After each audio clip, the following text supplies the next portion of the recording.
अगर आप भी वही 10-15 साल पुराने घिसे पिटे बिजनेस आइडिया सुनने में इंटरेस्टेड है तो प्लीज ये वीडियो छोड़ दीजिए। लेकिन अगर आप ऐसे इंसान हैं जिसको नए क्रेजीएस्ट और फ्यूचर रेडी बिजनेस कॉन्सेप्ट देखने में मजा आता है तो अगले 10-12 मिनट जो आप इस वीडियो को देने वाले हैं उसको रिग्रेट नहीं करेंगे। क्योंकि दोस्तों आज मैं आपको 4 ऐसे न्यू बिजनेस आइडियाज बताने वाला हूं जिनके बारे में ना तो कभी आपने सुना होगा और ना ही वो आइडियाज आपके दिमाग में आए होंगे। देखिए, एक बिजनेस आइडिया तो स्प्लिट एसी से रिलेटेड है जिसको बिना दीवार में खड्डा किए हुए लगाया जा सकता है और आप अपने हिसाब से जब चाहे कहीं भी ले जा सकते हैं। जैसे आज हॉल में लगा लो, कल बेडरूम में लगा लो और परसों अगर चाहिए तो किचन में लगा लो। इसके अलावा दोस्तों एक बिजनेस आइडिया तो ऐसा है जिसमें रियल गाय के दूध के लिए गाय की जरूरत ही नहीं है। और हाँ देखिए, मैं सोया मिल्क, आलमंड मिल्क, ये सारे नकली दूध की बात नहीं कर रहा हूं, रियल दूध की बात कर रहा हूं। और देखिए, होली में आपने भांग के चक्कर में लोगों को जूते खाते हुए तो सुना होगा, लेकिन क्या कभी आपने सुना है कि भांग से जूते बनाए जा सकते हैं? अगर नहीं तो ये वीडियो आपके लिए है। विदाउट वेस्टिंग टाइम चलिए फटाफट देख लेते हैं हमारा पहला बिजनेस आइडिया। लेकिन उससे पहले नीचे कमेंट बॉक्स में लिख के जरूर बताना कि बिजनेस शुरू करने के लिए आपके पास बजट कितना है और कहां पे आप बिजनेस शुरू करने के बारे में सोच रहे हैं, ताकि मैं और मेरी टीम उसी के हिसाब से अलग अलग बिजनेस अपॉर्चुनिटीज फाइंड आउट करें, उन पर वीडियो बनाएं और आप उन वीडियोस को देख पाएं। दोस्तों, अगर आप इंडिया के किसी भी बड़े शहर में रहते हो, चाहे बैंगलोर हो, मुंबई हो, दिल्ली हो या पूना हो या कोई दूसरा बड़ा शहर हो, आपने एक प्रॉब्लम हर दूसरे घर में देखी होगी। किराए का मकान है और मकान मालिक दीवार में एसी के लिए होल करने नहीं दे रहा है। और मान लीजिए अगर वो अलाउ भी करता है तो हर 1-2 साल के अंदर जब घर चेंज करना पड़ता है तो उस केस में एसी को निकलवाओ, वापस से लगवाओ, इसमें 3 से 4 हजार रुपए का खर्चा हो जाता है। और देखिए, सिर्फ किराएदार ही नहीं, आपके शहर के छोटे दुकानदार, टेम्पररी ऑफिस चलाने वाले और ओल्ड हेरिटेज बिल्डिंग्स में रहने वाले लोगों को भी गर्मी के मौसम में बहुत ज्यादा परेशानी फेस करनी पड़ती है। लेकिन दोस्तों, क्या आप जानते हैं पिछले 1 साल के अंदर यूरोपियन मार्केट के अंदर एक प्रोडक्ट ने तूफान मचाया हुआ है। उस प्रोडक्ट को कहा जाता है world's first no drill portable AC. मतलब दोस्तों, एक ऐसा एसी जिसे लगाने के लिए ना तो दीवार में कोई छेद करना पड़ता है, अब छेद नहीं करना तो परमिशन लेने की भी जरूरत नहीं पड़ती है। अब आप में से कई सारे लोग सोच रहे होंगे, भाई पोर्टेबल एसी तो इंडिया में भी बिक रहे हैं, कई सारे ब्रांड बेच रहे हैं, इसमें नया क्या है? देखिए, बस यहीं पे 99% लोग धोखा खा जाते हैं। इंडिया में जो पोर्टेबल एसी मिलते हैं वो बेसिकली एक सिंगल मोटा सा टावर होता है जिसके अंदर आउटडोर कंप्रेसर भी होता है और इंडोर यूनिट भी होता है, जिसकी वजह से क्या कमरे के अंदर बहुत ज्यादा आवाज आती है और बिजली का बिल भी इतना आता है कि महीने के आखिर में होश उड़ा दे। लेकिन दोस्तों, यूरोपियन मार्केट के अंदर जो पोर्टा स्प्लिट एसी सुपर हिट हुआ है उसमें स्प्लिट एसी की तरह 2 यूनिट्स होते हैं। एक छोटा इंडोर यूनिट जो आपके कमरे के अंदर टेबल के ऊपर या फिर जमीन पे रखा रहता है, उसे आप यहां वहां मूव कर सकते हैं। इसके अलावा जो आउटडोर कंप्रेसर होता है वो खिड़की के बाहर होता है। ये दोनों यूनिट एक पतले और लंबे से पाइप से जुड़े होते हैं जो खिड़की के बाहर बहुत ही आसानी से छोटे से गैप में से भी निकल जाता है और उसके बाद में जैसे आप बटन दबाएंगे 1 मिनट के अंदर आपका एसी चालू हो जाता है। अब देखिए, आप में से कई सारे लोगों के मन में अलग अलग प्रकार के डाउट आ रहे होंगे, तो चलिए उनके बारे में बात कर लेते हैं। सबसे पहला, क्या ये एसी भी बहुत ज्यादा आवाज करता है? Answer is no. जैसे कि मैंने आपको बताया, जो कंप्रेसर खिड़की के बाहर होता है इसकी वजह से आवाज ना के बराबर आती है। दोस्तों, आप यूं समझ लीजिए, एक इंडोर यूनिट से कितनी आवाज आती है उतनी आवाज इसमें आती है। दूसरा डाउट, क्या इसमें बिजली का बिल नॉर्मल जो स्प्लिट एसी आता है उससे ज्यादा आता है? आंसर इज नो, क्योंकि दोस्तों इसके अंदर लेटेस्ट इन्वर्टर कंप्रेसर होता है और 8++ एनर्जी रेटिंग होती है और ये यूनिट भी उतनी बिजली खाता है जो आपका नॉर्मल 1.5 टन का इन्वर्टर एसी खाता है। तीसरा और सबसे इंपॉर्टेंट डाउट, क्या इसे लगाने के लिए भी टेक्नीशियन की जरूरत पड़ती है? Answer is no. देखिए, एक तरीके का 100% DIY प्रोडक्ट है, मतलब डू इट योरसेल्फ। डब्बा खोलो, आउटडोर ब्रैकेट को खिड़की के बाहर लगा दो और उसके बाद में सिंपली प्लग करो, आपका एसी चालू हो जाएगा। और मान लीजिए घर को चेंज करना है तो सिंपली सूटकेस की तरह उठा लो और दूसरे घर में ले जाओ। अब आप सोच रहे होंगे प्रोडक्ट तो अच्छा है लेकिन इसका बिजनेस हम कर कैसे पाएंगे? सो देखिए, जब मैंने पर्सनली चेक किया तो इंडिया के जो भी बड़े बड़े ई-कॉमर्स प्लेटफॉर्म है, जैसे Amazon हो गया, फ्लिपकार्ट हो गया या जो दूसरे प्लेटफॉर्म्स भी है, वहां पे इस प्रकार का एसी अवेलेबल ही नहीं है। लेकिन जब मैंने alibaba.com पे चेक किया तो वहां पे कई सारे मैन्युफैक्चरर्स हैं जो इस प्रकार के एसी को बल्क में अगर आप खरीदते हैं तो 25 से 26 हजार रुपए के अंदर बेच रहे हैं। अब दोस्तों, आप खुद सोचिए, एक नॉर्मल अगर आप स्प्लिट एसी भी लेने जाते हैं तो आज उसकी प्राइस होती है 35,000 रुपए के आसपास और उसको घर पे बुलाने के बाद में इंस्टॉलेशन आप करवाते हैं, एक्स्ट्रा पाइप का खर्चा होता है, उसमें 5-7 हजार रुपए और चला जाता है। मतलब अल्टीमेटली 40 से 42 हजार रुपए पड़ता है। अब जरा सोच के देखिए, अगर आप इस प्रोडक्ट को चाइना से इंपोर्ट करके खुद के D2C ब्रांड नेम से यहाँ पे लॉन्च करते हैं तो फिर बैंगलोर, दिल्ली, मुंबई जैसे जो बड़े बड़े शहर हैं जहां पे लोग रेंट पे रहते हैं वो लोग इसे जरूर लेना चाहेंगे। इसके बाद दोस्तों, एक और बिजनेस किया जा सकता है, इन सारे एसीज को बल्क में मंगाकर उसके बाद में यहाँ पे एसी ऑन रेंट की सर्विसेज प्रोवाइड कर सकते हैं। आप खुद जानते होंगे गर्मी के टाइम में एसी की बहुत ज्यादा डिमांड होती है। अब दोस्तों, मान लीजिए अगर आप अपने ब्रांड के नाम से ही बेचना चाह रहे हैं तो इंडिया के अंदर आसानी से 42,000 रुपए से लेकर 45,000 रुपए में सेल किया जा सकता है, क्योंकि जो इंसान रेंट पे रहता है उसे पता है हर 1-2 साल के अंदर घर चेंज करना पड़ता है और इसमें बहुत ज्यादा खर्चा होता है। सो मान लीजिए एक बार उसने इन्वेस्टमेंट कर दिया तो उसे बार बार एसी के पीछे खर्चा करने की जरूरत नहीं पड़ेगी। बाकी दोस्तों, अगर आपको इस बिजनेस आइडिया के ऊपर डिटेल में वीडियो चाहिए तो कमेंट बॉक्स में लिख के बता दीजिएगा। जैसे ही 100 कमेंट्स हो जाएंगे उसके बाद में मैं एक डिटेल में वीडियो बना दूंगा कि कैसे आप कंपनी से कॉन्टैक्ट कर सकते हैं, क्या आपका आगे का प्रोसेस होना चाहिए, सारी चीजों के बारे में उस वीडियो के अंदर बात करने वाले हैं। तो कमेंट बॉक्स में लिख के जरूर बताना। अगर मैं कहूं कि आने वाले 2 से 3 सालों में आपके घर के अंदर जो दूध, पनीर, दही, मक्खन ये सारी चीजें खाई जाती है वो किसी गाय, भैंस या बकरी से नहीं आएगी, लेकिन उसका टेस्ट और उसमें जो प्रोटीन होता है वो 100% वैसे ही होगा जैसे किसी पशु से आया है। अब हो सकता है आप बोलेंगे रजनीकांत भाई ये क्या बात कर रहे हो, अगर किसी पशु का दूध होगा ही नहीं तो उसमें असली रियल टेस्ट और प्रोटीन कैसे हो सकता है? हो नहीं सकता है, ये ऑलरेडी हो रहा है। इजराइल का एक फूड टेक स्टार्टअप है रीमिल्क नाम से, इसने एक ऐसी रिवोल्यूशनरी टेक्नोलॉजी बनाई है जिससे पूरी दुनिया की डेयरी इंडस्ट्री के होश उड़ा दिए, क्योंकि वो बिना किसी गाय, बिना किसी चारे और बिना किसी पशु के ऊपर अत्याचार किए हुए 100% रियल डेयरी मिल्क बनाकर इजराइल और यूएस के सुपरमार्केट में ऑलरेडी बेचना शुरू कर चुका है। अब देखिए एक चीज तो आप खुद जानते होंगे, जो भी चीज यूएस मार्केट में बिकती है वो नेक्स्ट 1 या 2 साल के अंदर इंडिया में भी आई जाती है। सो कोई और जब इसको लेकर आए तो उससे पहले आप लेकर इसको इंडिया में आ सकते हैं। अब दोस्तों अगर आप में से कोई भी ये सोच रहा है कि रजनीकांत भाई जब मार्केट में पहले से almond milk, soya milk, oat milk ये सब मिल रहा था तो इसने ऐसा कौन से ही प्रकार का मिल्क बनाया, बताता हूँ एक्जैक्टली क्या किया है। देखिए आलमंड मिल्क और सोया मिल्क जो मार्केट में मिलता है उसको बेसिकली हम बनाते कैसे हैं, जो नट्स होते हैं उनको पानी में भिगाया जाता है, उसके बाद में उनको पीस के बनाया जाता है। लेकिन इनके साथ सबसे बड़ी प्रॉब्लम क्या होती है, हम इंडियंस को चाहिए एकदम कड़क चाय, तो जैसे ही उबलती हुए चाय पत्ती के अंदर हम दूध को डालते हैं बहुत बार दूध फट जाता है। इसके अलावा इनसे असली दही,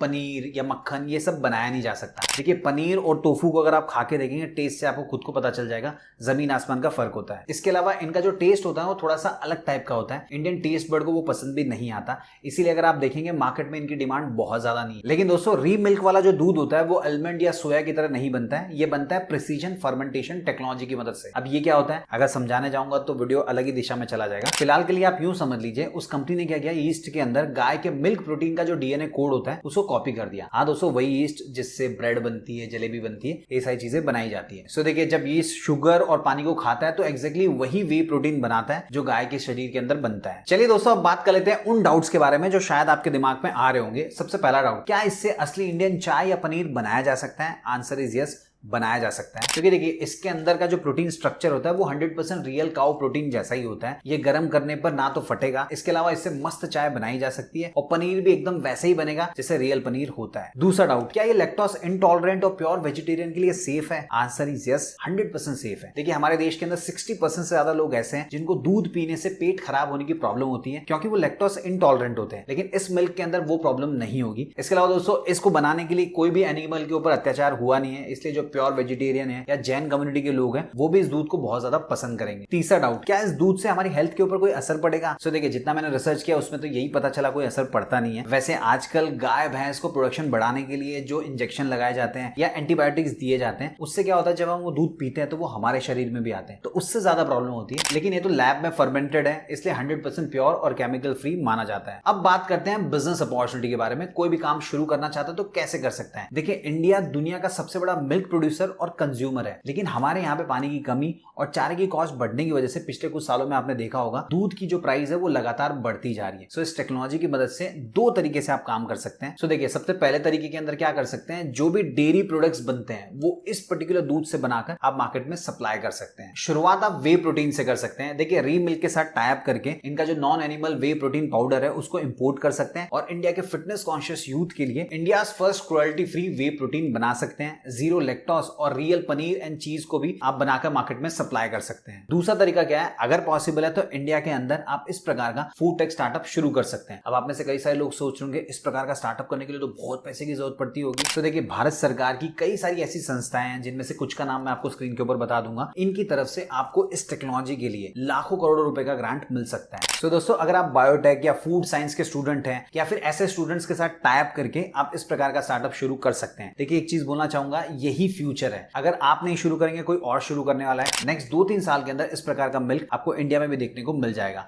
सो ये सही टाइम है इस प्रकार का स्टार्टअप शुरू करने के लिए। आज मार्केट में हर तीसरा ब्रांड दावा करता है कि हम वीगन लेदर बेच रहे हैं, लेकिन क्या आपको पता है कि वीगन लेदर के नाम पे हमारे साथ सिर्फ धोखेबाजी हो रही है। इंडिया में मिलने वाला 95% वीगन लेदर एक्चुअल में प्लास्टिक यानी कि पीयू या पीवी से बना होता है। 2 साल में उसके छिलके निकलने लगते हैं और मान लीजिए उसको आपने फेंक दिया तो हजारों सालों तक वो मिट्टी में डिकम्पोज भी नहीं होता है। लेकिन सोचिए अगर आपको एक ऐसा मटेरियल मिल जाए जो दिखने में और छूने में 100% प्रीमियम लेदर जैसा हो, लेकिन एक्चुअल में वो बना हो भांग से, आई मीन भांग के पौधे से। अब आप सोचेंगे ये कैसे पॉसिबल है? देखिए, जर्मनी के एक स्टार्टअप रिवॉल्ट टेक ने एक ऐसी रिवॉल्यूशनरी टेक्नोलॉजी को पेटेंट करवाया जिसके अंदर वो भांग के पौधे से लेदर को बना रहे हैं। और सबसे अच्छी बात क्या, 100% प्लास्टिक फ्री है, बायोडिग्रेडेबल है, मतलब जल्दी डिकम्पोस्ट हो जाता है। अब अगर आप में से कोई भी ये सोच रहा है भांग के पौधे से तो नशा होता है, क्या इस चीज से बनाई हुई चीज लीगल होगी? तो देखिए, एक चीज बोलना चाहूंगा, इंडस्ट्रियल पर्पस के लिए हेम्प को ऑलरेडी उगाया जाता है, मतलब भांग को उगाया जाता है, और उसके जो रेशियो होते हैं उसके अंदर 0 THC होता है। इंडिया के उत्तराखंड, हिमाचल में या फिर आप यूपी साइड में भी जाएंगे तो आपको भांग के पौधे ऐसे यहाँ वहां पे उगे हुए देखने को मिल जाते हैं। लेकिन दोस्तों, जर्मनी की उस कंपनी ने तो इसके रेशियो से कमाल ही कर दिया। उन्होंने बिना किसी टॉक्सिक केमिकल और प्लास्टिक के एक ऐसे सिंगल लेयर शीट को बनाया है जो 4 लाख बार घिसने के बाद भी फटती नहीं है। इसके अलावा 130 सेल्सियस की गर्मी को झेल जाती है, मतलब आप उसको इंडस्ट्रियल पर्पस के लिए भी यूज कर सकते हैं, स्टिचिंग के लिए और प्रेसिंग के लिए। इसी वजह से दोस्तों, इस लेदर की मदद से घड़ी के strap, luxury watch boxes, car की सीट, शूज और प्रीमियम हैंडबैग सब कुछ बनाया जा सकता है। अब आते हैं सबसे इंपॉर्टेंट पॉइंट पे,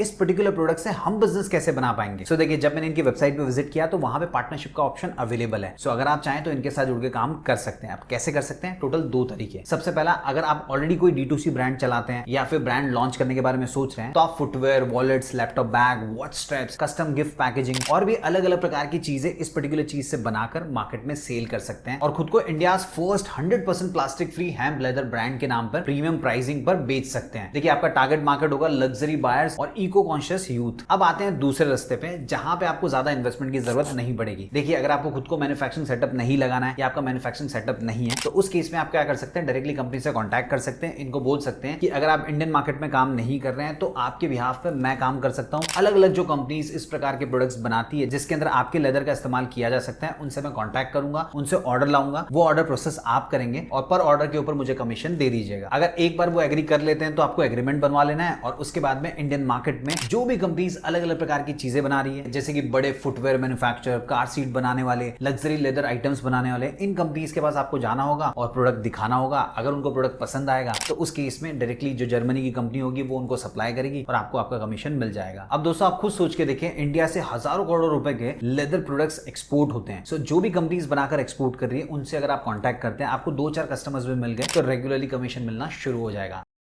दोस्तों, हमारे देश में एक ऐसी प्रॉब्लम है जो हर साल लोगों का हजारों का नुकसान करवाती है, चाहे घर हो, रेस्टोरेंट हो या केटरिंग का बिजनेस। क्रॉकरी के टूटने का डर हमेशा बना रहता है। अब देखिए, एक चीज तो आपने खुद ने एक्सपीरियंस की होगी, जब भी हमारे घर में कोई मेहमान आता है तो जो सबसे महंगी वाली सिरामिक प्लेट होती है वही उसके सामने रखी जाती है। अब मान लीजिए अगर वो आपके हाथ से छूट जाए तो मम्मी का गुस्सा बहुत ज्यादा होता है क्योंकि आपने नुकसान कर दिया। और मान लीजिए अगर आप रेस्टोरेंट चलाते हैं, कैफे चलाते हैं या किसी और प्रकार का खाने पीने का बिजनेस चलाते हैं तो वहां पे 10 से 12% बजट तो सिर्फ टूटी हुई क्रॉकरीज को रिप्लेस करने में ही चला जाता है। तो दोस्तों, इसी प्रॉब्लम को हमेशा के लिए खत्म करने के लिए जापान की एक 79 इयर्स पुरानी कंपनी ने एक ऐसा प्रोडक्ट बनाया जो अभी जापान में बहुत ज्यादा तूफान मचा रहा है और वो प्रोडक्ट है ARAS अनब्रेकेबल लग्जरी प्लेट्स। ये एक ऐसी प्लेट है जिसे अगर आप 1000 बार भी गिरा दो तो फिर भी ये नहीं टूटती है। और दोस्तों, इसके अकेले प्रोडक्ट रेंज ने उनकी सेल्स को 1.6 बिलियन येन से बढ़ाकर 3 बिलियन येन तक पहुंचा दिया है। अब दोस्तों, हो सकता है आप में से कुछ लोगों के मन में डाउट आ रहा होगा कि यार इसमें नया क्या है, अनब्रेकेबल प्लेट तो पहले भी मार्केट में बिकती थी, आज भी अगर मैं खरीदने जाऊंगा 50-100 रुपए में मिल जाएगी। तो देखिए, इंडिया के जो लोकल बाजारों में अनब्रेकेबल प्लेट मिलती है वो होती है सस्ते मेलामाइन या फिर चीप प्लास्टिक की। सो इनमें जैसे ही गर्म खाना डाला जाता है सबसे पहले तो केमिकल की स्मेल आती है, इसके अलावा प्लास्टिक के शरीर के अंदर जाने का खतरा भी रहता है और साथ ही साथ में कैंसर कॉजिंग केमिकल्स भी लीक होते हैं। इसके अलावा जैसे ही आपने 2-3 बार यूज कर लिया इसमें स्क्रैचेस पड़ जाते हैं, उसके बाद में अगर आप किसी के भी सामने रखेंगे तो आपको खुद को शर्म आएगी। लेकिन दोस्तों, जापान की उस कंपनी ने इस प्रॉब्लम को सॉल्व करने के लिए ट्राइटन सिंथेटिक रेजिन में ग्लास फाइबर का प्रोप्राइटरी ब्लेंड मिलाया है। रिजल्ट क्या निकला? ये प्लेट दिखने में 2000 रुपए की फाइन सिरेमिक या स्लेट स्टोन जैसी लग्जरी मैट फिनिश देती है पर होती है 100% अनब्रेकेबल। अब दोस्तों, हो सकता है आप में से कुछ लोगों के मन में कुछ डाउट्स भी आ रहे होंगे, तो चलिए फटाफट उनको भी सॉल्व कर देता हूं। सबसे पहला, क्या माइक्रोवेव और डिश वॉशर में इसको यूज किया तो सेफ होता है? 100% सेफ है। देखिए, रेगुलर प्लास्टिक को अगर आप माइक्रोवेव में यूज करते हैं तो वो पिघलता है, लेकिन ये बना होता है टाइटेनियम ग्लास फाइबर मटेरियल से, जैसे कि मैंने आपको बताया, तो टेम्परेचर बहुत हाई तक झेल सकता है। इसके अलावा BPA फ्री और नॉन टॉक्सिन भी होता है। दूसरा डाउट, क्या इसके ऊपर कोई स्क्रैचेस नहीं आते? आंसर इज यस, स्क्रैचेस नहीं आते। ग्लास फाइबर की वजह से इसकी जो सरफेस होती है उसका हार्डनेस बहुत ज्यादा बढ़ जाता है, प्लास्टिक की तुलना में 10 गुना ज्यादा हो जाता है, जिसकी वजह से अगर इसके ऊपर कोई भी कांटा, छुरी कुछ भी चला दो तो स्क्रैचेस नहीं आते। तीसरा डाउट बिजनेस से रिलेटेड है। मान लो अगर हम ये बिजनेस शुरू करते हैं तो कोई हमें प्लास्टिक की तुलना में इस पर्टिकुलर प्रोडक्ट के लिए ज्यादा पैसा देगा? देखिए आंसर ये है, जापान के अंदर ये जो प्रोडक्ट है ये लग्जरी गिफ्ट आइटम बन चुका है। लोग एक दूसरे को देने के लिए इसका इस्तेमाल करते हैं। तो मान लीजिए अगर आप ये बिजनेस करते हैं तो आप भी लग्जरी गिफ्ट आइटम की तरह इसे प्रेजेंट कर सकते हैं। अब अगर हम बात करें कोई भी ये बिजनेस शुरू करना चाह रहा है तो कितने तरीके से कर सकता है, तो देखिए 2 तरीके से किया जा सकता है। सबसे पहला, जो ऑफिशियल कंपनी है उनके साथ आप टाइप कर सकते हैं। देखिए इस मेथड के अंदर आपके पास कैपिटल थोड़ा ज्यादा होना चाहिए। उसके बाद में आपको सिंपली कंपनी को कांटेक्ट करना है। आप चाहे तो मेल के थ्रू कर सकते हैं या फिर डायरेक्टली कंपनी के वहां पे विजिट करके भी बात कर सकते हैं। उन्हें आपको बोलना होगा कि आपके जो भी प्रोडक्ट्स है उनको इंडिया में डिस्ट्रीब्यूट करने का राइट हमें दे दीजिए, या फिर आप उनकी फ्रेंचाइजी ले सकते हैं और फिर उनके जो रेडी टू यूज प्रोडक्ट है उनको इंडियन मार्केट में लाकर Amazon, फ्लिपकार्ट और जो दूसरे प्लेटफॉर्म्स है वहां पे सेल कर सकते हैं। फाइन डाइन रेस्टोरेंट्स है वहां पे सप्लाई कर सकते हैं, कैफेज में सप्लाई कर सकते हैं, जहां कहीं भी डिमांड है वहां पे आप सप्लाई कर सकते हैं। अब अगर आप में से कोई भी ये सोच रहा है अगर कंपनी ने हमको मना कर दिया तो उस केस में आपके पास सेकंड ऑप्शन है, आप चाइना में विजिट कर सकते हैं। देखिए दोस्तों, चाइना एक ऐसा देश है, पूरी दुनिया में कहीं भी इन्वेंशन होता है तो उसके कुछ टाइम बाद में वो चीज चाइना में मिलने लग जाती है। सो ये जो इन्वेंशन हुआ है ये चाइना में भी कोई ना कोई बेच ही रहा होगा, और मान लीजिए अगर कोई नहीं बेच रहा है तो इस तरीके का आइटम जो बना रहा होगा उससे आप बात करके ऐसे चीजें बनाकर इंडिया के अंदर मंगा सकते हैं और यहाँ पे सेल कर सकते हैं। अगर आपको इस पर्टिकुलर टॉपिक के ऊपर डिटेल में डेडिकेटेड वीडियो चाहिए, कमेंट बॉक्स में लिख के बता देना, बिजनेस आइडिया 2 डिटेल में वीडियो आ जाएगा। तो दोस्तों ये वो 4 बिजनेस आइडियाज थे जिनको इंडियन मार्केट में अभी कोई कर नहीं रहा है, ये एकदम नए हैं। तो अगर आप करना चाहें तो कर सकते हैं। इन चारों में से कौन सा बिजनेस आइडिया आपको सबसे अच्छा लगा, किस पे आप काम करने के बारे में सोच रहे हैं, कमेंट बॉक्स में लिख के जरूर बताना। वीडियो पसंद आए तो वीडियो को लाइक कीजिए, दोस्तों के साथ शेयर कीजिए, उनके साथ तो जरूर कीजिएगा जो बहुत टाइम से बिजनेस शुरू करने के बारे में सोच रहे हैं लेकिन हमेशा एक नए बिजनेस आइडिया की तलाश में रहते हैं। और चैनल को सब्सक्राइब कर लीजिए इसी प्रकार के वीडियोस देखने के लिए।